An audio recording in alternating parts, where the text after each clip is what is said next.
খবর 24 সাথে আপনাকে স্বাগত। নতুন নতুন খবর জানার জন্য আমাদের চ্যানেলে চোখ রাখুন। যাদবপুর বিশ্ববিদ্যালয়ের সমাবর্তনে ফের টানটান নাটক। সকাল থেকেই প্রশ্ন ছিল আচার্য তথা রাজ্যপাল সিভি আনন্দ বোস উপস্থিত থাকবেন কিনা।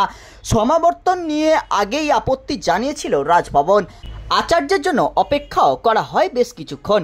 পতাকা উত্তোলন করতে গিয়েও থমকে যায় বিশ্ববিদ্যালয় কর্তৃপক্ষ।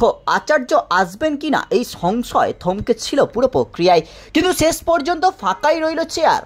বেশ কিছুক্ষণ অপেক্ষা করার পর অবশেষে শুরু হলো সমাবর্তন। রাজভবনের সঙ্গে যাদবপুর বিশ্ববিদ্যালয়ের সংঘাত আগেও প্রকাশ্যে এসেছে।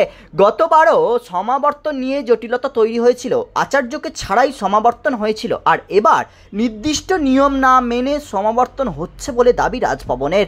আচার্যের অনুমোদন ছাড়া সমাবর্তনের ডিগ্রি নিয়ে ভবিষ্যতে বিতর্ক হবে না তো, প্রশ্ন তুলেছেন গবেষক পড়ুয়ারা।